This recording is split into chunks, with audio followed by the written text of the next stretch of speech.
Les Comoriens sont noirs mais pas africains. Voilà ce que je dirais si j'étais un partisan de la thèse d'Ibn Saleh, donc un Comorien installé à Zanzibar et qui a procédé à une classification de la population de Zanzibar au cours des années 1930. Ce qu'il faut avoir en tête, et lorsqu'on parle de Zanzibar, c'est qu'il s'agit d'une île qui a été pendant très longtemps l'île des esclaves, l'île à travers laquelle les Comoriens et toutes les personnes de la région venaient pour se procurer des esclaves qu'ils allaient par la suite employer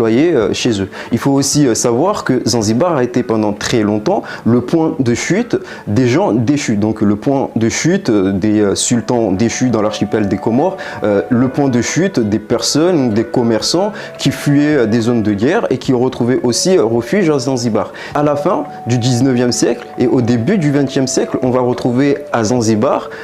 plusieurs typologies de population. On avait bien évidemment des affranchis, donc des anciens esclaves affranchis qu'on catégorisait comme étant des Africains. On avait aussi les Arabo-Shirazis, mais on avait aussi des étrangers, le plus souvent en provenance de l'océan Indien, donc des Comoriens, des Indiens, ou même des gens en provenance d'Oman et du Yémen. Ce qu'il faut avoir en tête ici, c'est que en faisant sa classification, donc le Comorien Ibn Saleh, il va d'une certaine manière détacher les Comoriens des Africains, tout simplement parce que lui, en tant que descendant de Sharif, donc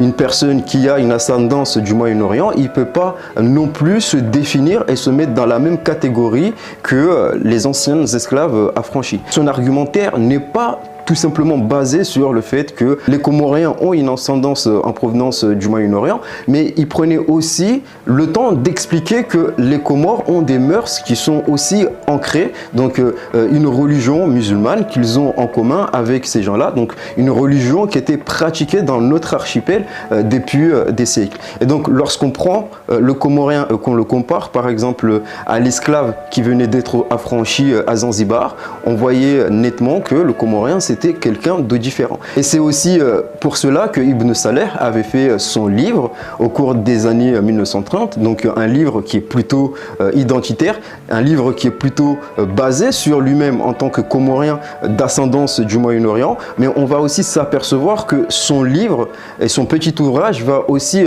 être récupéré par des personnes malveillantes et qui vont l'utiliser pour, d'une certaine manière, mettre en place des lois racistes à l'égard des Comoriens. Je tiens à préciser ici que